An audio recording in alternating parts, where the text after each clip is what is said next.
yéen a ngi déglu RIP FM. En tant que média, la RIP FM remplit principalement toutes ses fonctions, à savoir informer et divertir. De ce fait, la RIP FM constitue un moyen efficace d'information. La 88.7 FM, la radio au service du développement.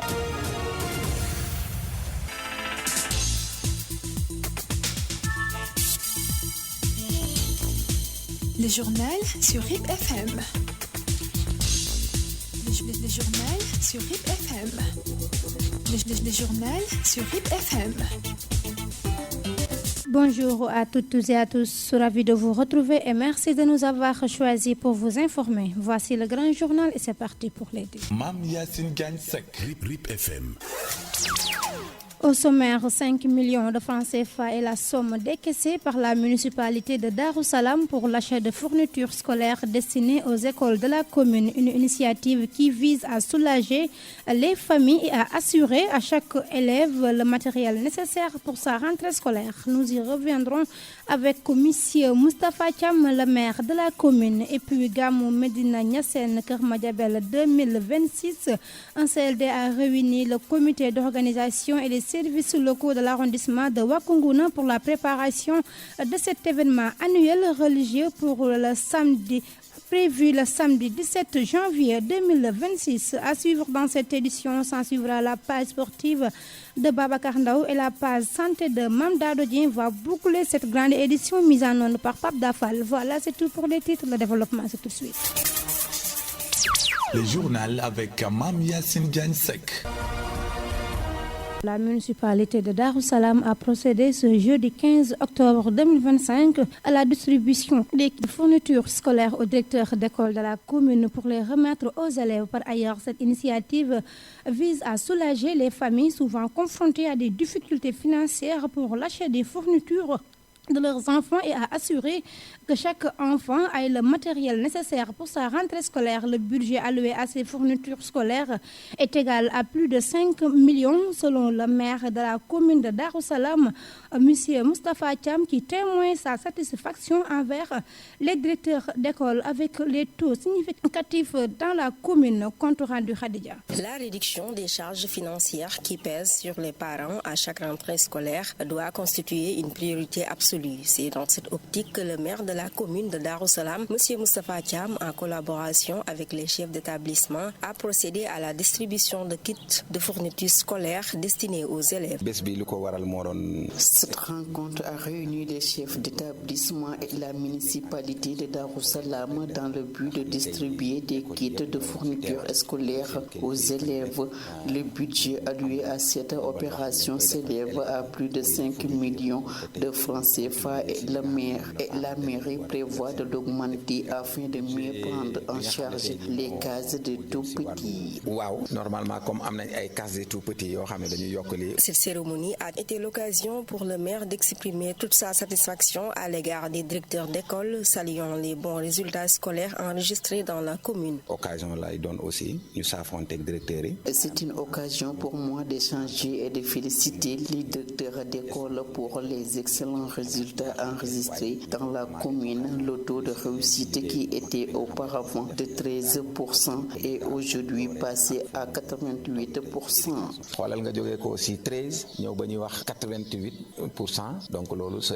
De son côté, le porte-parole des directeurs d'école, M. Omar Sow, a magnifié ce geste symbolique qui, selon lui, traduit l'engagement des autorités locales en faveur de l'éducation. Les directeurs d'école se sont réjouis des fournitures scolaires offertes par le maire Moustapha Thiam, car ce geste permettra aux élèves de bien démarrer l'année scolaire dans de bonnes conditions.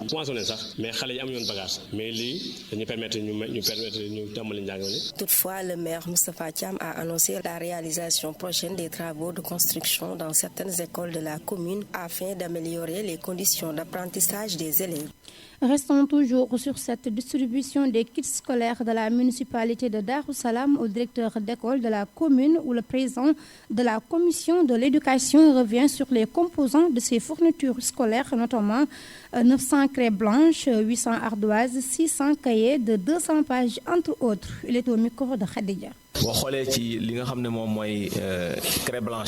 Concernant les kits de fourniture scolaire, la municipalité de Darou Salam a procédé à l'achat d'un important lot de matériel destiné aux écoles. Ainsi, 900 paquets de crêpes blanches et 500 paquets de crêpes de couleur ont été acquis, en plus de 800 ardoises. S'agissant des cahiers, la mairie a acheté 700 cahiers à double ligne, 700 cahiers de 50 pages, 3000 cahiers de 100 pages et 600 cahiers de 200 pages. Il y a toutefois eu une petite confusion concernant les silos. L'achat devait se faire en paquet, mais a été effectué en 300 boîtes. Enfin, la municipalité a également fourni 1000 crayons noirs et 150 matériels géométriques destinés aux élèves. Donc, loolu matériel bi nga xamanteni mom lañu jënd war ko ventiler ci école yi. Parlons toujours de l'éducation. La rentrée scolaire a eu lieu depuis ce 8 octobre au Sénégal, marquant la fin de 3 mois de vacances pour les élèves. Ainsi, autour au CM Nioro commune révèle une présence timide des élèves. Malgré tout, le personnel administratif est en plein service pour respecter le concept Ubitay Jangtay. Cependant, cet établissement est confronté à accueillir un manque d'enseignants, entraînant une véritable charge horaire des professeurs en service. Reportage. RIP FM. C'est la situation qui prévaut actuellement au CM Nioro commune, où le principal, M. Babacar Nia, constate que plusieurs élèves n'ont toujours pas répondu à l'appel du concept Ubitay Jangtay. La majorité des élèves ñu ngi def cours instant yi. Les cours ont démarré avec la présence de quelques élèves, mais nous constatons encore de nombreuses absences. C'est pourquoi nous interpellons les parents à encourager leurs enfants à venir régulièrement à l'école.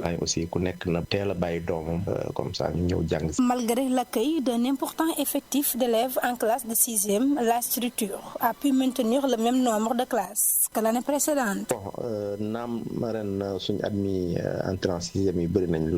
Cette année, nous avons accueilli un grand nombre d'élèves venant du primaire. Malgré cette hausse de l'effectif, nous avons pu maintenir nos 5 classes de 6e et nous ne rencontrons pas de problème de salle de classe. De salle de classe parce que la classe Cependant, le principal souligne un manque d'enseignants, une situation qui entraîne une forte charge horaire pour les professeurs encore en service. Par rapport au manque d'enseignants, le problème parce que cette année nous avons accueilli un grand nombre d'élèves venant du primaire. Malgré cette hausse de l'effectif, nous avons pu maintenir nos 5 classes de 6e et nous ne rencontrons pas de problème de salle de classe. Le mouvement G7 qui regroupe les syndicalistes enseignants avait tenu une conférence de presse le 8 octobre pour évaluer la situation qui se trouve en milieu scolaire car certaines mesures ont été prises par le gouvernement lors du conseil interministériel sur la préparation de la rentrée scolaire. Il y a toujours un désaccord sur certaines lignes adoptées. Un plan d'action a été tenu depuis le 8 octobre, atteste M. Alioune Touré, secrétaire général du QSEMS de Nioro, membre du G7. Reportage Nyahan Tunkaranyay. Une grève a été déclenchée depuis le 8 octobre par le mouvement G7 qui regroupe les principaux syndicats d'enseignants. Selon M. Alioune Touré, secrétaire général du QSEMS de Nioro et membre du G7, ce mouvement vise à attirer l'attention des autorités sur la situation difficile que traverse les milieux scolaires. Par rapport au motif de la grève, le 8 octobre passé, le G7 s'est réuni en conférence de presse pour évaluer la situation qui prévaut actuelle en milieu scolaire. Et à la suite de cette conférence de presse, des points ont été soulevés. Mais le G7 en tout cas a exprimé sa désapprobation totale par rapport à la formulation de certaines mesures. Parce que selon nous, cela atteste à suffisance d'un manque de volonté du gouvernement, surtout pour matérialiser les points portant sur d'abord la révision du statut des enseignants non fonctionnaires qu'on appelle les décisionnaires. On attend aussi l'arrêt systématique de la surimposition des rappels dus aux enseignants. On attend la convocation sans délai du comité de suivi des accords et la redynamisation de ce comité de suivi-là. On attend aussi le parachèvement de la formation diplômante universelle des enseignants. On attend aussi le versement par les banques des prêts DMC aux ayants droit. On attend maintenant l'ouverture de négociation sur les questions émergentes. Le plan d'action du G7 s'est déroulé conformément au calendrier prévu. Ce plan d'action a commencé d'abord depuis le 8 avec un mois d'octobre rouge qui est décrété, avec port de brassard rouge. Et le mercredi 15, il y a eu un débrayage à partir de 9h. Le jeudi 16, grève totale. Monsieur Alioune Touré précise toutefois que les syndicats comptent poursuivre le mot d'ordre de grève si aucune avancée n'est notée dans les discussions avec le gouvernement. Pour ce qui est de la suite pour la lutte syndicale, après chaque plan d'action, on évalue, on apprécie, on voit s'il y aura des lignes qui vont bouger ou pas pour maintenant entamer d'autres plans. Il a ajouté enfin que cette première phase de grève était lancée à titre d'alerte afin d'amener les autorités à prendre en compte leurs revendications. Avec RIP FM, suivez l'actualité dans le Saloum des profondeurs. Vous suivez toujours le journal sur la 88.7. Je vous l'avais annoncé tout à l'heure en titre à l'occasion de la 78e édition du Gamou Medina Niassène Keur Madiabel prévue le 17 janvier 2026. Une rencontre de coordination présidée par le sous-préfet a permis de passer en revue les dispositions techniques, sécuritaires, sanitaires et logistiques nécessaires au bon déroulement du Gamou. Les représentants des services déconcentrés de l'État, les chefs religieux et les comités d'organisation ont pris part aux échanges dans un climat d'écoute et de concertation, compte rendu Cheikh Ibrahima Thiam.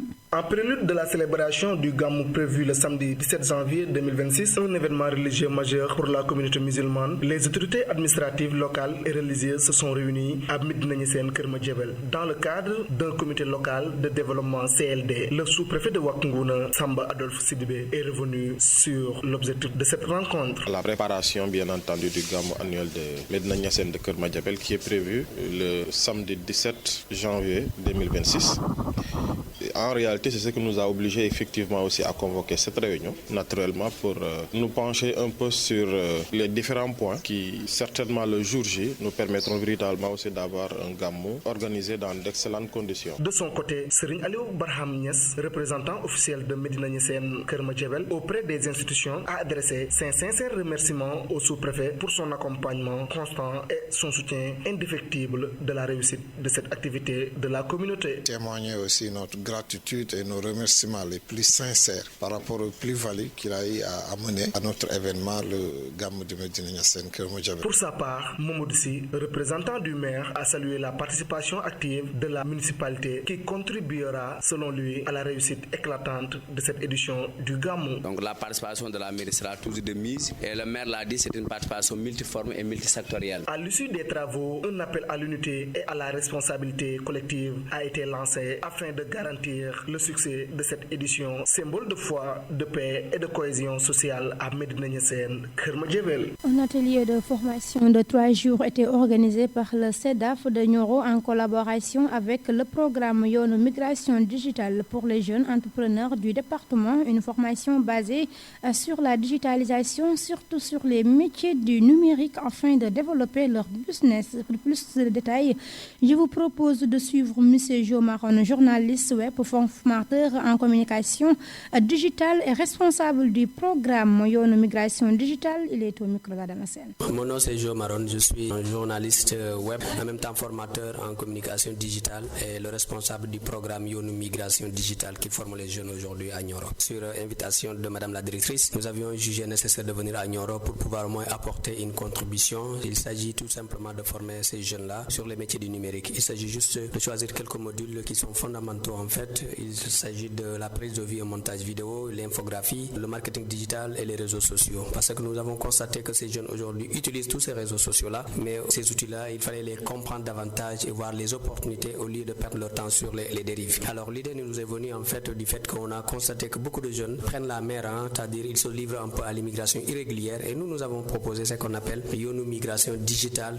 qui est une autre voie, celle du digital. Alors l'importance c'est parce qu'un jeune aujourd'hui qui s'active dans l'entrepreneuriat l'entrepreneuriat. Il ne peut pas ignorer un peu ce qu'une page Facebook professionnelle ou bien un compte TikTok professionnel lui offre. C'est la même chose aussi quand on veut créer du contenu professionnel et le publier en ligne. Il faudrait au moins avoir ce qu'on appelle les compétences dans la prise de vue et montage vidéo. C'est dans ce sens-là que nous avons vu que au moins ces jeunes-là peuvent profiter de ces opportunités-là. Il était pour nous important de venir à Nioro, un département aussi intéressant, pour dire aux jeunes, voilà les opportunités, on vous forme sur ces modules et vous pouvez développer vos business, votre activité, votre entreprise grâce au numérique-là. Vous pouvez par exemple vendre à partir de Nioro et avoir un client qui se trouve à Dakar ou bien qui se trouve à Tambacounda. Ou voilà Connect France, parce que c'est un monde où tout le monde se connecte et donc c'est une belle turbine aujourd'hui pour dire à ces jeunes-là, activez-vous dans le numérique. Restons toujours sur cet atelier de formation de 3 jours basé sur la digitalisation que le CEDAF de Nioro, en collaboration avec le programme Yonou Migration Digitale, a organisé pour les jeunes entrepreneurs du département. Une chose très bien appréciée par les participantes. Cependant, le programme Yonou Migration Digitale ne compte pas accompagner les jeunes entrepreneurs pour l'obtention de financement, compte rendu à Damasen. Dans le cadre de ces missions, le CEDAF de Nioro, en collaboration avec le programme Yonou Migration Digitale, a organisé un atelier de formation de 3 jours à l'intention de 14 jeunes entrepreneurs du département de Nioro. L'objectif était de les aider à mieux développer leurs activités à travers les outils numériques. Madame Koumba Kadendiaye, la directrice du CEDAF. Choisir les jeunes filles une formation. On a choisi d'octroyer une formation les jeunes filles et certains jeunes garçons entrepreneurs, et cet atelier est axé sur la digitalisation qui est en vogue avec le monde d'aujourd'hui, afin de permettre aux jeunes de mieux vulgariser leurs produits à travers les réseaux sociaux. À travers les réseaux sociaux. À cette occasion, plusieurs jeunes participants ont exprimé leur satisfaction. C'est une formation importante car il avait beaucoup de choses que j'ignorais concernant les affiches, logos, cartes visite, mais maintenant tout va bien et ça va nous permettre de mieux poster nos produits sur les réseaux sociaux pour que les autres personnes puissent les voir. Cette formation est intéressante et va nous permettre de découvrir d'autres logiciels afin de mieux manipuler les réseaux sociaux et mieux vendre nos produits. Pour mieux vendre nos produits. De son côté, M. Gio Marron, journaliste web formateur en communication digitale et responsable du programme Yonou Migration Digitale, a rappelé que l'initiative vise à renforcer les compétences numériques des jeunes tout en assurant un accompagnement continu après la formation. Programme B, nous n'avons pas de l'argent pour accompagner ces jeunes-là qui bénéficient de la formation. Nous avons apporté de l'expertise, mais nous apportons aussi le suivi. À la fin de l'atelier, chaque participant a reçu une attestation de fin de formation marquant ainsi la clôture d'une session axée sur la digitalisation et l'entrepreneuriat moderne. La page sportive sur RIP FM.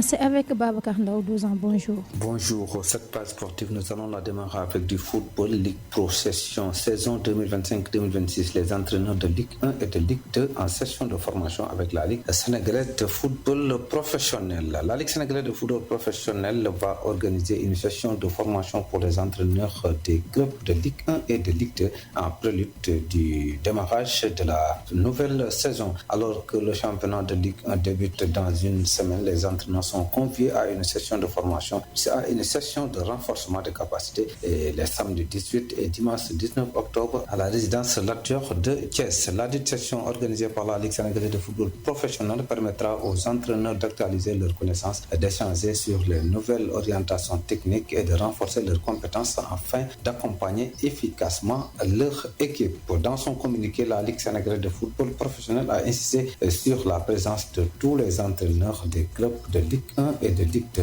car cette session de partage contribuera à la qualité et à la compétitivité du prochain championnat. Parlons à présent du Mondial 2026. Le Sénégal assuré d'être dans le chapeau 2 pour le tirage au sort. Les Lions ont assuré leur qualification mardi après avoir battu largement la Mauritanie. Ce ticket direct et le classement FIFA leur assure également de figurer dans le pot 2 lors du tirage au sort prévu le 5 décembre prochain prochain aux États-Unis, au Kennedy Center de Washington. Les qualifications à la Coupe du Monde 2026 ont rendu quelques verdicts pendant la trêve internationale d'octobre. 28 sélections ont déjà obtenu leur ticket pour les États-Unis, le Mexique et le Canada l'été prochain. Au total, 48 participeront à la plus belle des compétitions. Parmi les nations figurent bien évidemment le Sénégal. Les Lions ont sécurisé leur 4e participation après leur large victoire marquée contre la Mauritanie 4-0. C'est cet élément qui a mis fin à cette page consacrée au sport. Le prochain rendez-vous est prévu dans un instant pour la version wolof.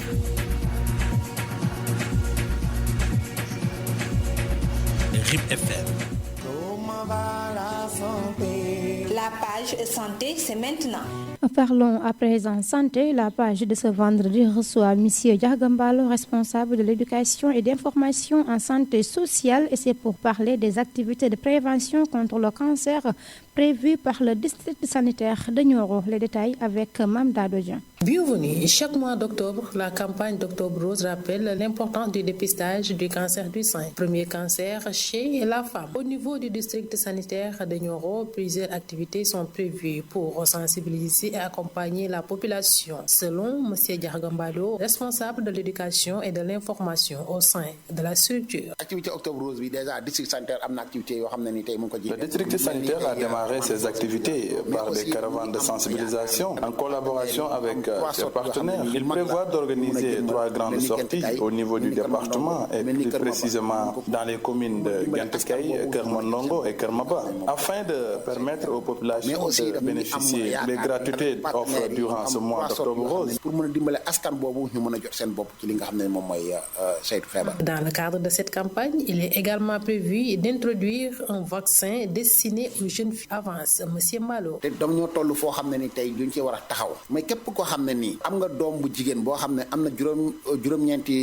Il est essentiel que toute personne ayant une fille âgée de 9 à 14 ans veille à ce qu'elle soit vaccinée. Le vaccin se fait en 2 doses espacées de 6 mois. Et une fois administré, il offre une protection efficace contre le cancer du col de l'utérus. Interrogé sur le choix de cette tranche d'âge, il explique. Le choix de cette tranche d'âge s'explique par le fait que les jeunes filles ne sont pas généralement pas encore mariées ni sexuellement actives, ce qui rend la vaccination plus efficace. Et en ce qui concerne les femmes, M. Mbalo recommande fortement le dépistage régulier. Il reste le moyen le plus sûr pour détecter la maladie à une stade précoce et augmente les chances de guérison. Pour les femmes âgées de plus de 14 ans n'ayant pas bénéficié du vaccin, les autorités sanitaires recommandent de faire un dépistage tous les 6 mois afin d'assurer une détection précoce et une meilleure prise en charge. Et voilà, c'était tout pour aujourd'hui. Rendez-vous vendredi prochain et d'ici là, continuons à préserver notre santé. RIP FM. Merci Mme Dadodjian pour ces informations sanitaires qui ont bouclé cette édition de la mi-journée. Procédons au rappel des titres avant de nous quitter. 5 millions de francs CFA est la somme décaissée par la municipalité de Darussalam pour l'achat des fournitures scolaires destinées aux écoles de la commune. Une initiative qui vise à soulager les familles et à assurer à chaque élève le matériel nécessaire pour sa rentrée scolaire. Vous avez suivi la réaction de M. Moustapha Thiam, le maire de la commune. Gamou Medina Niassène Kerma Diabel 2026, un CLD a réuni le comité d'organisation et les services locaux de l'arrondissement de Wakunguna pour la préparation de cet événement annuel religieux prévu le samedi 17 janvier 2026. S'en est suivi la page sportive de Babacar Ndaw et la page santé de Mme Dadodjian a refermé cette édition présentée par Mme Yassine Diagne. Pape Dafal assuré la partie technique et Absassaw à la réalisation. Voilà, c'est la fin de cette édition et merci infiniment de l'avoir suivi. RIP FM, chez vous à tout instant.